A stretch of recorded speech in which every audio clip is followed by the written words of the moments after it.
Sebetulnya secara pengalaman Mbak Putri nih, Iya. media-media itu tuh berpengaruh positif atau negatif sih buat anak-anak remaja itu?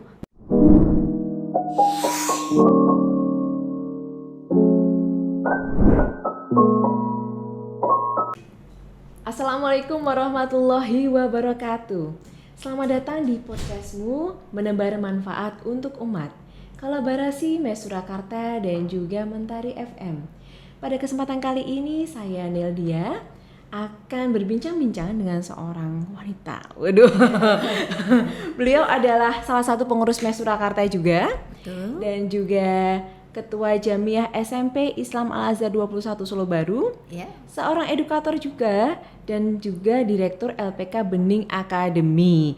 Beliau adalah Putri Permatasari Husa SEM Bus. Betul. Assalamualaikum Mbak. Waalaikumsalam warahmatullahi wabarakatuh. Mbak Nilda. Sehat-sehat, apa kabar? Alhamdulillah. Alhamdulillah. Sehat. Mbak Nilda gimana, sehat? Alhamdulillah sehat juga. Nah ini tadi saya sedikit melihat ya, Mbak sekarang ada, aku bisa bilang usaha ya, LPK Bening itu apa? Ya. Bisa aku bilang usaha ya, usaha baru.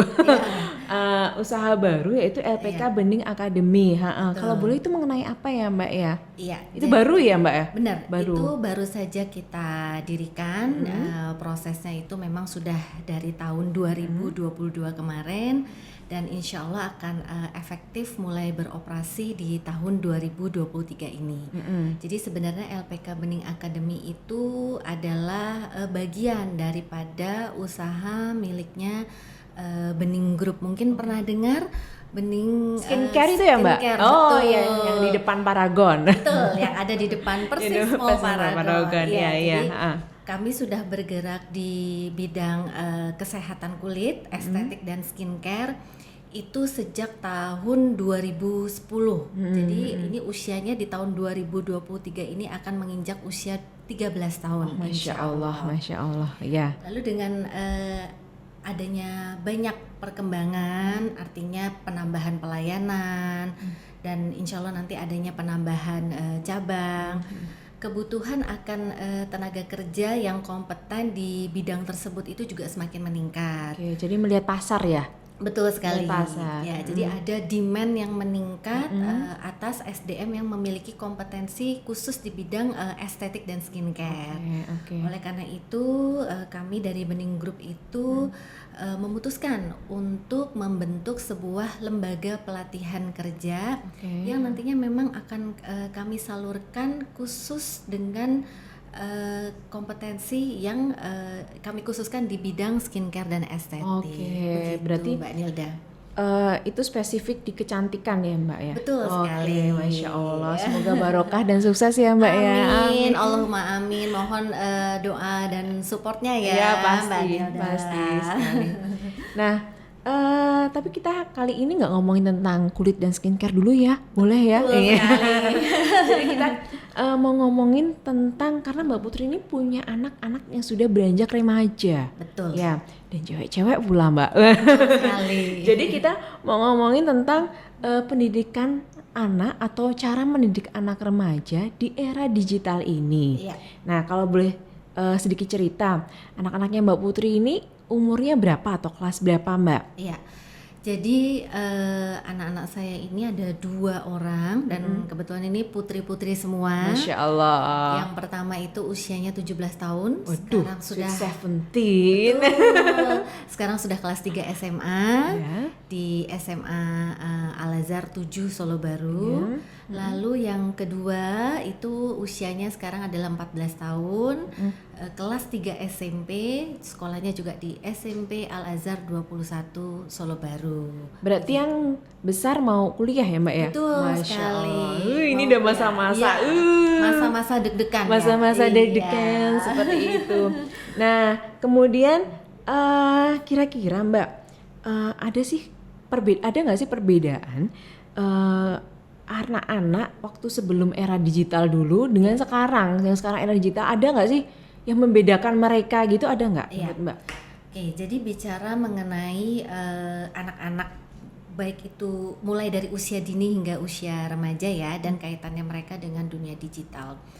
Kenapa hari ini kita mengangkat topik tersebut? Ya karena ini memang adalah hal yang sangat banyak diperbincangkan, banyak diperhatikan, khususnya tentunya Mbak Nilda juga paham ya, Iya, karena pasti. juga ada di dunia pendidikan Iya, ya. betul. Dan itu menjadi salah satu hal, bukan problem ya, tetapi hal yang banyak diperbincangkan, baik itu oleh orang tua, pendidik, Betul. maupun guru-guru yang di sekolah.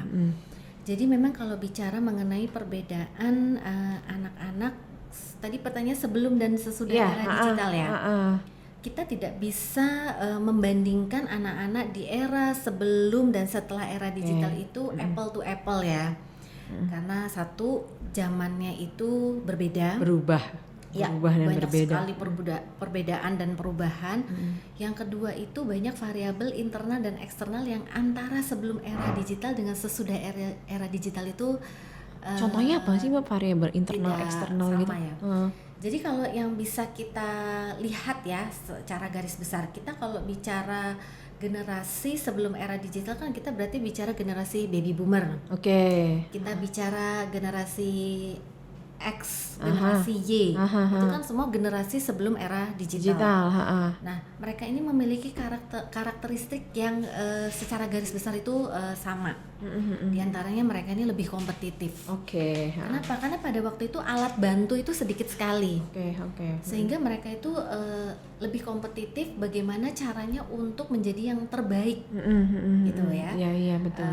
Lalu mereka ini lebih fokus dan lebih berorientasi kepada pencapaian. Ya kan itu tadi. Iya. Dari adanya competitiveness yang tinggi, Iya. karena apa-apa itu harus diupayakan dengan sendiri, sehingga mereka itu goal utamanya itu adalah pencapaian. Oke, pencapaian. Sehingga mereka tuh iya. sangat fokus ke depan, sangat berorientasi kepada pencapaian. Oke. Nah, karena proses yang fokus kepada pencapaian itu, maka mereka itu memiliki tingkat kepercayaan diri yang tinggi. Waduh, keren dong. Betul. Karena kan pada waktu zaman-zamannya generasi baby boomer, generasi Y, generasi X, itu kan alat bantu sedikit sekali Iya, betul. ya. Iya. Gitu. Nah, jadi itu karakteristik utama yang bisa kita lihat pada generasi sebelum era digital. Betul, iya. Nah, bagaimana dengan generasi yang setelah era digital? Nah, generasi yang setelah era digital ini mereka itu sangat melek dengan yang namanya tuh teknologi. Betul, heeh. Jadi mereka tuh paham cara mengoperasikan teknologi yang kalau zamannya saya dulu gitu ya, itu mungkin kita membutuhkan orang yang sekolah khusus untuk itu. Betul. Sekarang nggak perlu sekolah, Nggak perlu sekolah ya. Karena sudah banyak dibantu oleh aplikasi Betul gitu sekali, yang sangat user friendly. Terus banyak petunjuk Mbak di Google cara. Nah, betul.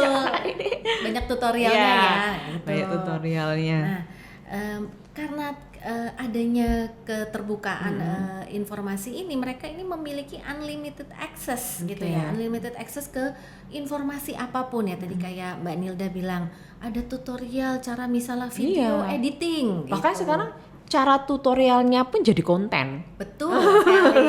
Menarik sekali Iya. itu ya. Sehingga mereka ini memiliki wawasan yang lebih luas dibandingkan generasi yang sebelum era digital. Oke. Mereka juga generasi setelah era digital ini mereka adalah quick learner. Nah, jadi generasi milenial, generasi alpha, lalu generasi Z, ini kan mereka adalah generasi-generasi yang datang setelah era digital ya. Jadi mereka itu lebih melek teknologi, mereka itu lebih luas wawasannya karena mereka punya unlimited access ke segala macam informasi. Mereka juga adalah quick learner.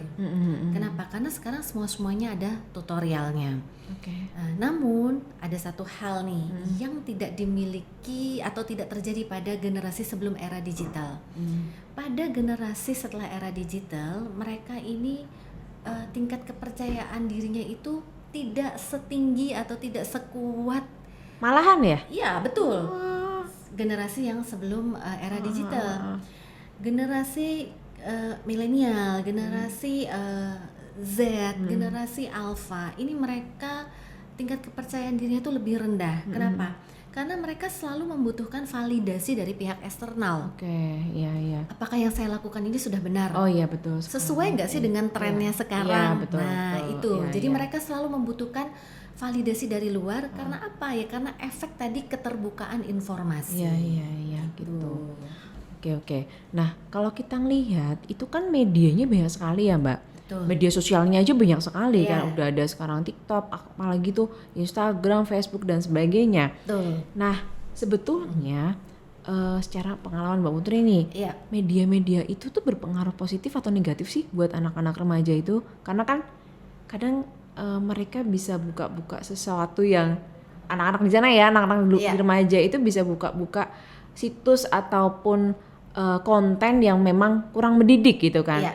Nah, tapi sebetulnya lebih banyak berpengaruh positif atau malah negatif Mbak dengan media-media digital itu Mbak? Iya. Jadi kalau bicara mengenai pengaruh media digital ya kepada kehidupan, sebenarnya bukan hanya kepada kehidupan remaja saja secara spesifik, tapi kepada seluruh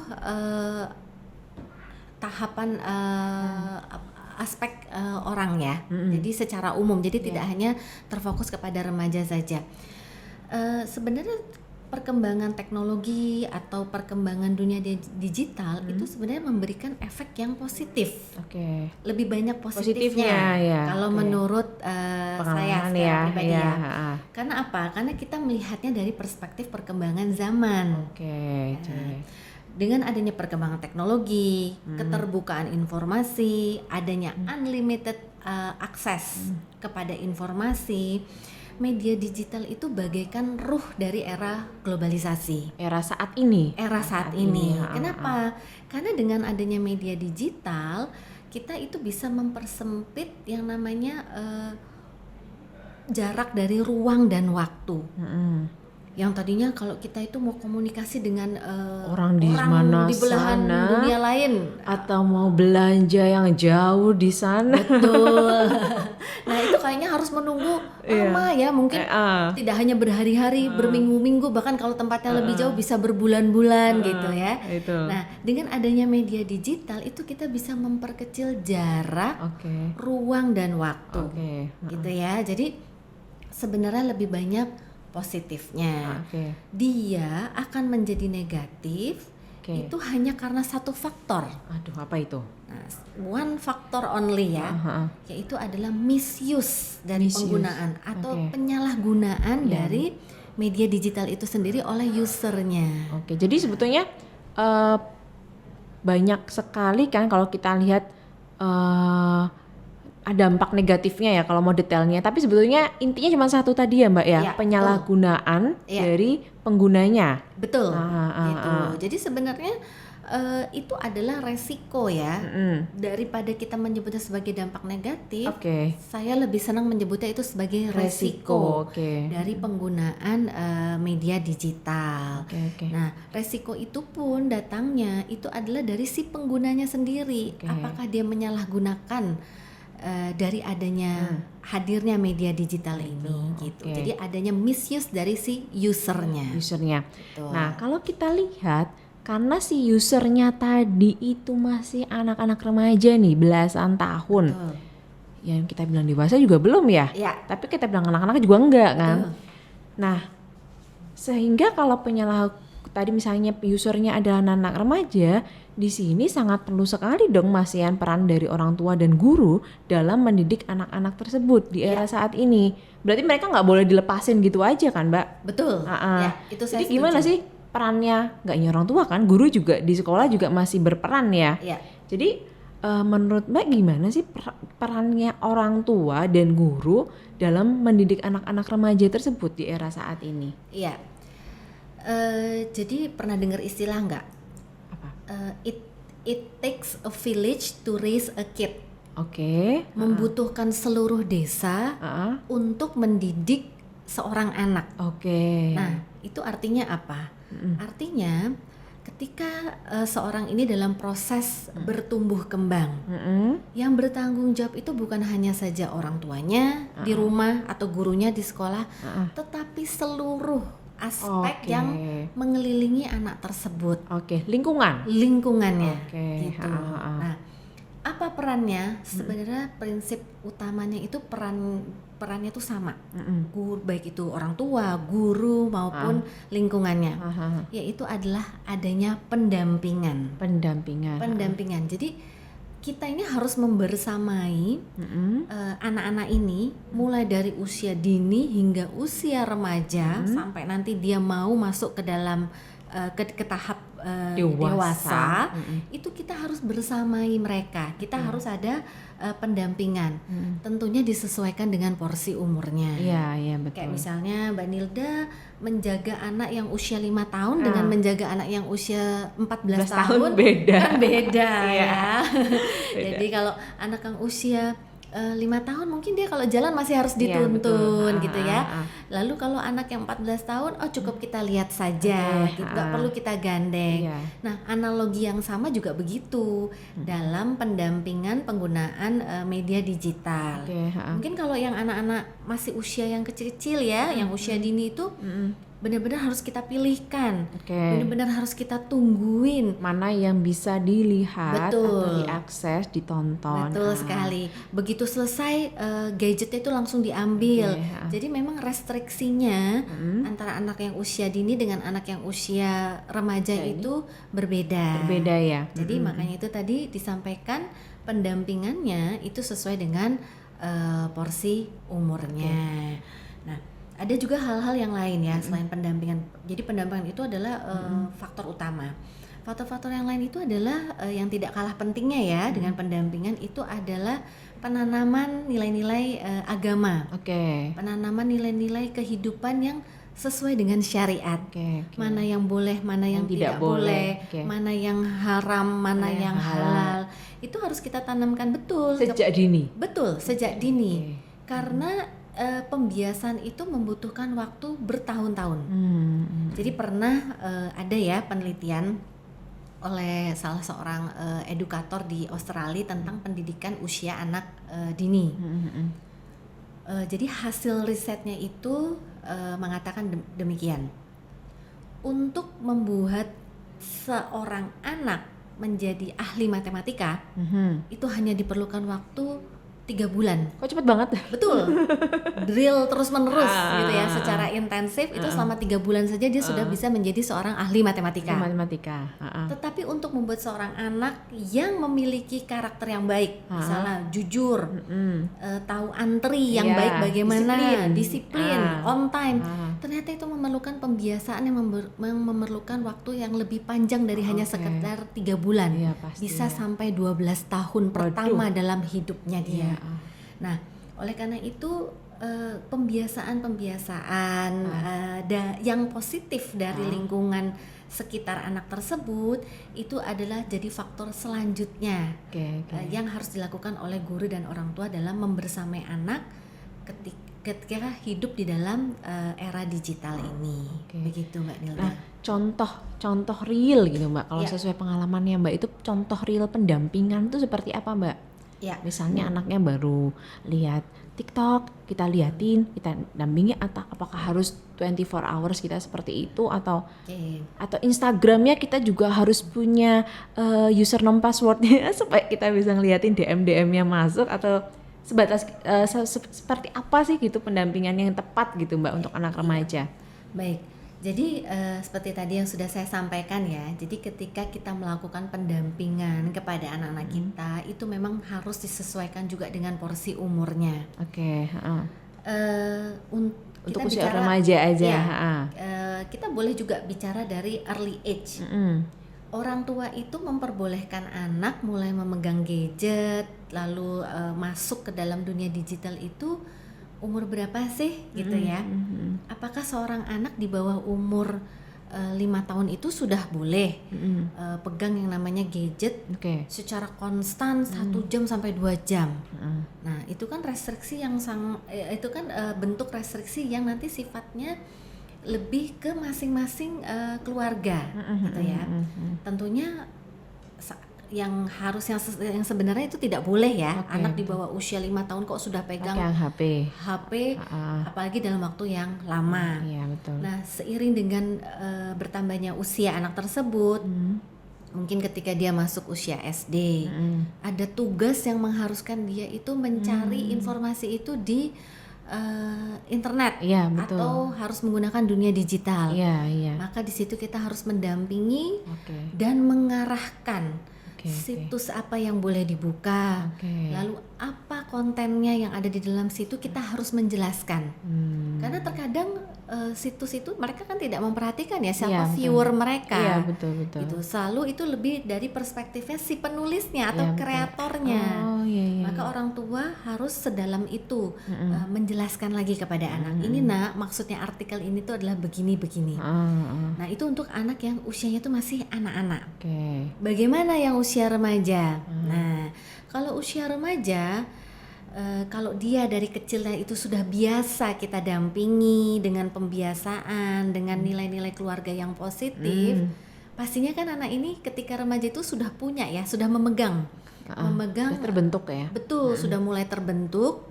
Kalau terbentuk full belum? Iya, tetapi sedikit. Iya. Sudah ada pola Betul. karakter ya. Sudah mulai terbentuk karakternya dia, tetapi dengan nilai-nilai positif yang ditanamkan oleh orang-orang terdekatnya. Oke. Maka untuk anak-anak di stage atau di tahapan remaja ini, kita cukup bilang aja, kamu sudah tahu ya nak, situs apa yang kamu boleh buka dan situs apa yang tidak boleh kamu buka. Tapi tentunya kita juga dengan cara kita ya, Oke. kita tetap memantau dari jauh. Kenapa tidak boleh kita memantau mereka itu seperti kita memantau anak usia 5 tahun atau anak usia 6-7 tahun? Karena usia remaja ini adalah usia yang sangat sensitif ya. Oke, iya betul Nah, banget. Kan mereka- pengen bebas gitu ya. Ada Sebenarnya bukan bebas ya, Ah. bahasa yang lebih tepat itu mereka ingin diberikan kepercayaan yang lebih. Oke. Karena mereka merasa aku sudah besar nih, Iya. aku sudah mandiri. Kok masih diatur-atur sama Kok mama masih sih? diatur-atur. Nah, kita kan tidak mau ya, itu justru menjadi bumerang kepada kita sebagai orang tua. Oke. Karena anak-anak remaja itu begitu mereka merasa bahwa kepercayaan kepada mereka itu kita langgar, mereka akan menutup diri. Oke. Nah, kalau anak remaja itu menutup diri, bahaya. Bahaya ya. Kenapa? Itu baik cewek sama cowok sama ya, Mbak? Sama. Oke, Baik anak laki-laki maupun anak perempuan itu sama. Begitu anak remaja itu menutup diri dari orang tuanya, maka mereka akan mencari tahu dari luar. Oke. Dari siapa? Dari teman-temannya, dari internet. Nah, apa kita bisa kontrol? Tidak Nah, bisa. supaya itu tidak menjadi bumerang bagi kita orang tua, maka kita harus menyesuaikan nih dengan porsi umurnya. Kita cukup lihat, nak, kamu sudah tahu ya apa yang boleh dan apa yang tidak boleh, apa yang membahayakan untuk kamu, apa yang itu justru membawa keuntungan untuk kamu, untuk mensupport belajar kamu, misalnya seperti itu. Jadi kalau di usia remaja itu kita harus pintar-pintar nih. Oke, Rasio memantaunya itu tidak seperti kita anak-anak ya. pada anak-anak. Kalau anak-anak kan belum paham sama sekali. Kalau usia remaja ini istilahnya mereka sudah punya keinginan, sudah merasa mandiri, sudah merasa besar, padahal capability-nya belum full nih untuk menjadi orang dewasa. Dan kontrol diri mereka juga belum begitu baik ya, Mbak ya. Betul, kontrol diri mereka belum baik, tetapi mereka sudah merasa aku sudah gede nih mah gitu. Mama kok ikut-ikutan. Betul. Nah, supaya itu tidak menjadi backfire buat kita, artinya mereka menutup diri lalu mencari informasi itu dari luar, ini malah bahaya. Iya, jadi kita harus mendampingi Sesuai dengan porsi umurnya. Kalau masih kecil itu banyak kita gandeng, kita arahkan, kita dudukkan, kita bacain. Tapi kalau sudah remaja kita berikan sedikit kepercayaan kepada mereka. Iya. Mbak Itu Nilda. kuncinya itu ya. Betul. Memberikan sedikit kepercayaan, tetapi selalu kita dampingi. Betul. Itu pasti, ya. Karena itu berdasarkan pengalaman pribadi ya. Akhirnya anak-anak saya itu secara open itu bercerita sendiri gitu Masya loh, Allah, alhamdulillah. bercerita sendiri. Iya. Mah, aku di sekolah Karena ada sudah show." nyaman dengan ibunya. Betul. Berarti jadi kita harus membuat kenyamanan itu sampai remaja sampai besar gitu. Betul, Ya. karena mereka merasa ketika mereka bercerita kepada orang tuanya, baik itu ayah maupun ibunya, mereka sedang tidak merasa dijudge. Oke. Gitu loh.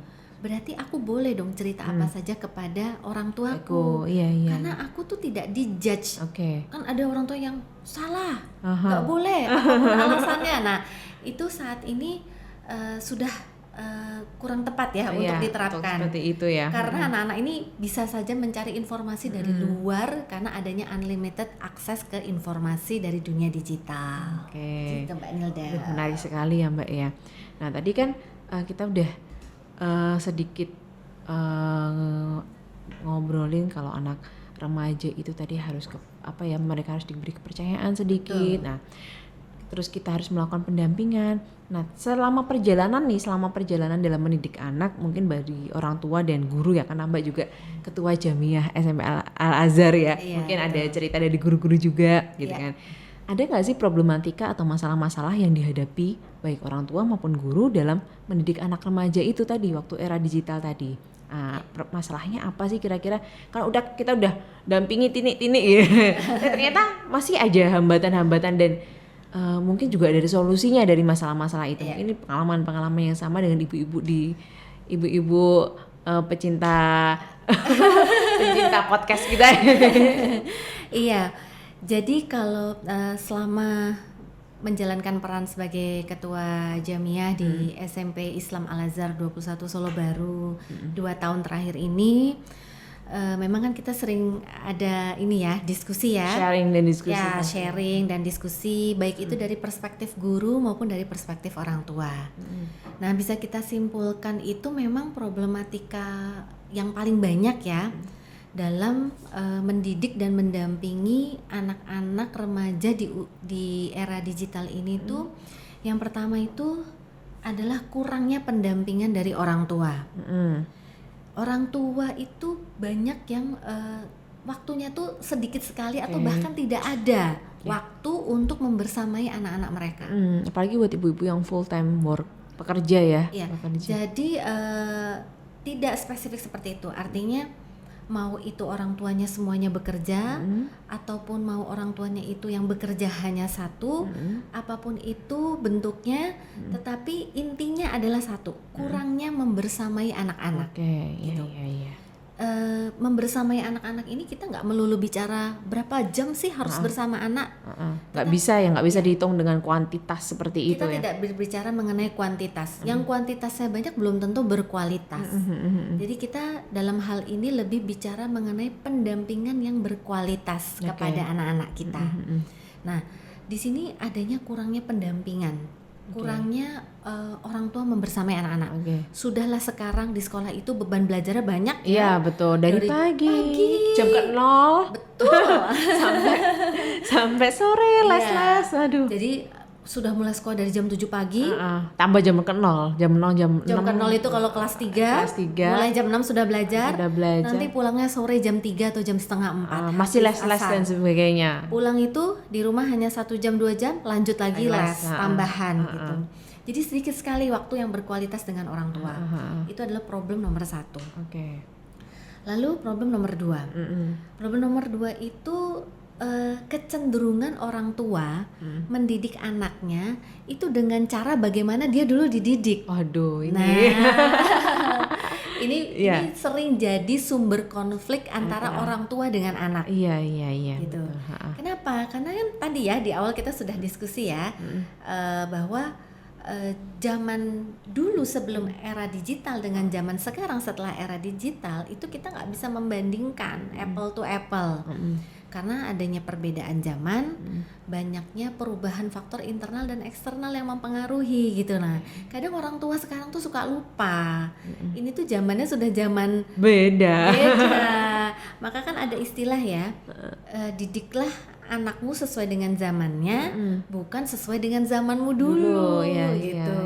Kalau dulu kita mungkin diberitahu orang tua, kamu harus melakukan A, B, C. Itu kita tanpa ada argumen kenapa aku harus melakukan itu. Pokoknya kita lakukan aja. Tapi kalau anak sekarang harus itu ya. Harus ada mereka penjelasan kritis juga kan. Mereka sangat kritis. Harus ada penjelasan yang logis gitu. Oh nak, kamu tidak boleh membuka situs itu karena A, I, U, E, O. Karena kontennya itu lebih banyak dampak buruknya begitu. Jadi contohnya seperti itu.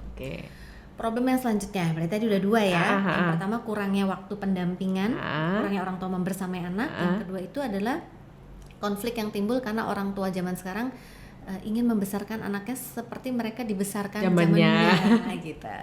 Yang ketiga itu adalah tidak lancarnya komunikasi antara Oke. orang tua dan anak. Nah, ini disebabkan oleh dua faktor yang sebelumnya tadi, Oke. gitu loh.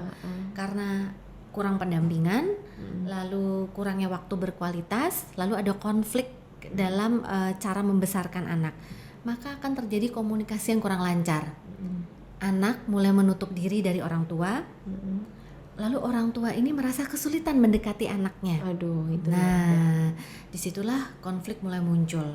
Kalau tidak segera diperbaiki, nanti ini akan berlarut-larut hingga akhirnya disconnect nih hubungan antara orang tua dengan anak gitu. Oke.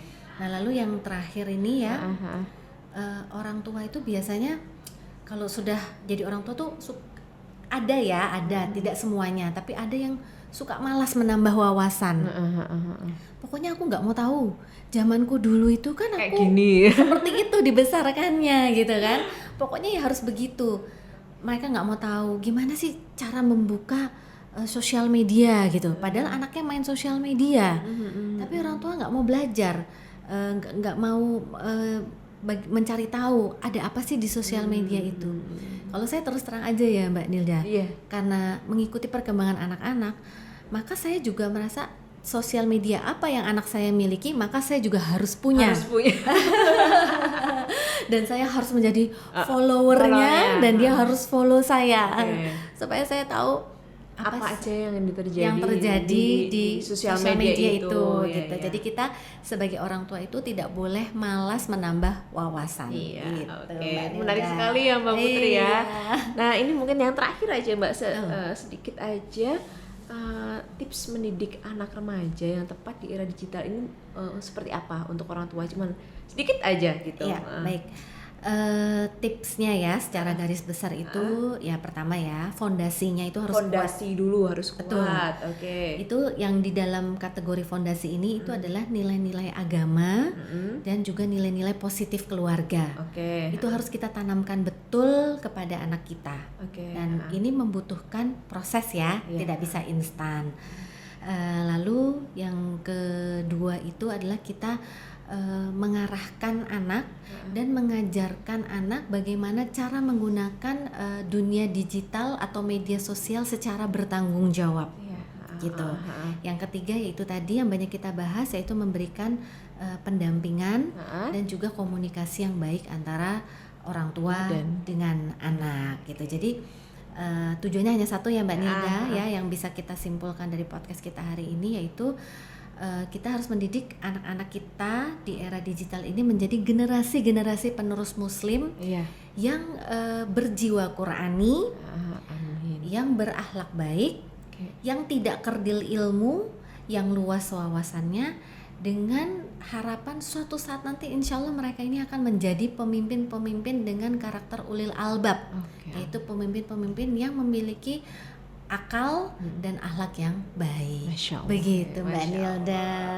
Oke, terima kasih sekali untuk sharing-sharingnya hari ini Mbak Putri, luar biasa. Sama-sama, Ini terima bisa kasih. jadi pencerahan buat orang tua yang punya anak remaja, nggak hanya anak remaja tapi mungkin anak-anak yang beranjak di remaja juga. Iya. Insya Allah akan menjadi pencerahan ya Mbak ya. Insya Allah ya. Terima kasih sekali. Iya, Mbak Nilda, dengan senang hati. Salam bisa buat berbagi. keluarga, salam buat anak-anaknya. Terima kasih. Terima kasih, dan demikianlah podcast kita pada kesempatan kali ini dengan tema mendidik anak remaja di era digital. Saksikan kembali podcast-podcast kami selanjutnya di podcastmu menebar manfaat untuk umat, kolaborasi Mas Surakarta dan juga Mentari FM. Wassalamualaikum warahmatullahi wabarakatuh.